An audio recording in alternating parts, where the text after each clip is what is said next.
Уважаеми дами и господа, добър вечер. Започваме необичайно тази емисия с декларация на говорителката на правителството, госпожа Надежда Михайлова, в която се съдържа и голямата новина на деня. Госпожа Михайлова. Добър вечер. Правителството на Република България признава независимостта на републиките Словения, Хърватско, Македония, Босна и Херцеговина. Сакам во ова пригода да нагласам дека одлуката на Република Бугарија прва да ја признае независноста на Република Македонија е чин од извонредно историско значење.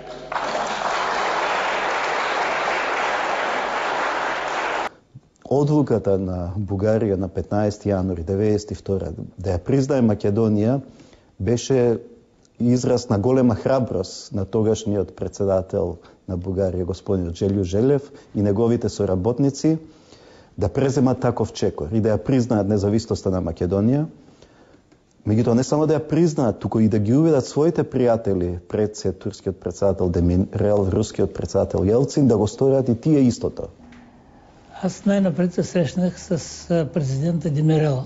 Той не беше тогава още президент, беше министър-председател. И му казвам, господин премиер, ние преди няколко дни признахме Република Македония за самостоятелна и независима държава. Това е голям принос в укрепването на стабилността, сигурността на региона. И ще бъде много важно, ако Република Турция признае това.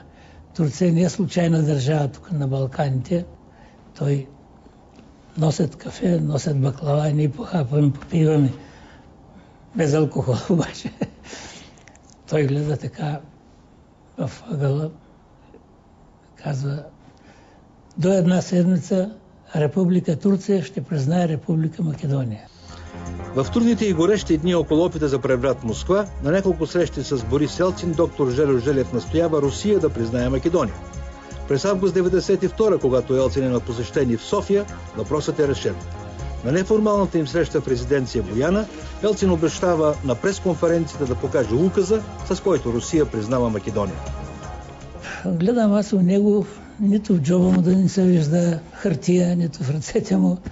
Гледам външния министър Андрей Козырев. И той нищо не носи. И казвам, Борис Николаевич, нали няма да забравите да покажете указа на журналистите по време на пресконференцията. Той се спря, огледа се.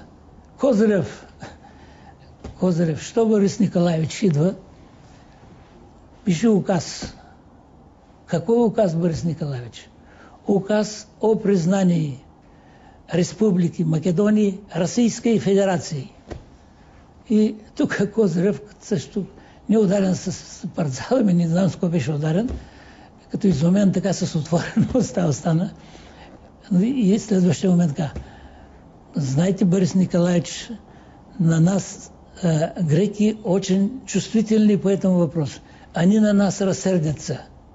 Меня греки не интересуют. Българская позиция самая правильная. Пиши указ. Указ за независимостта на Македония. А как тя ще се нарича, решава само страната, която става независима, и нейният народ. Често пати сум разговарал со тогашниот ваш председател, господин Желју Желев, за настаните кои беа клучни во тој период и често пати сум добивал детали кои не може да ги најдете во книгите.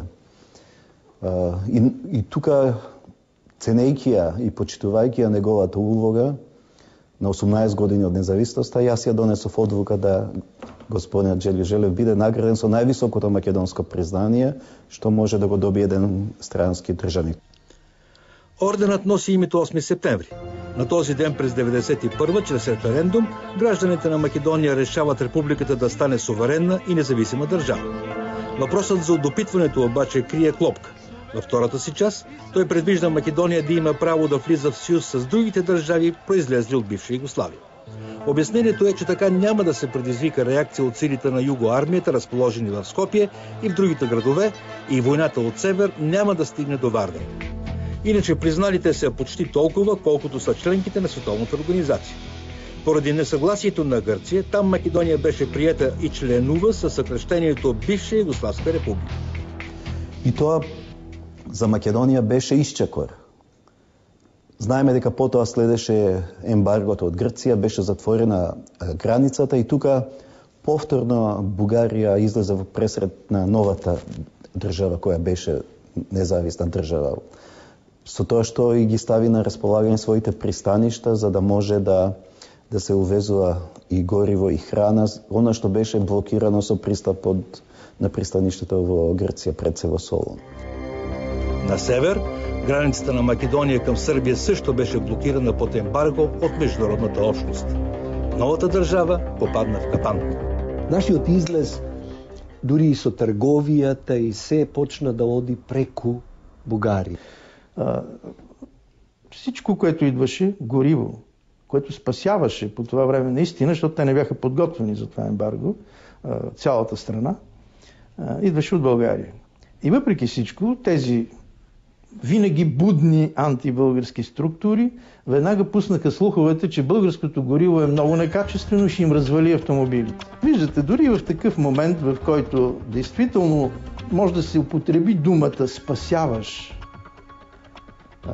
беше задействан този механизъм на антибългарското поведение. България присъстваше осезаемо в Македония във всички драматични моменти от борбата и за новата й държавност. Така и беше през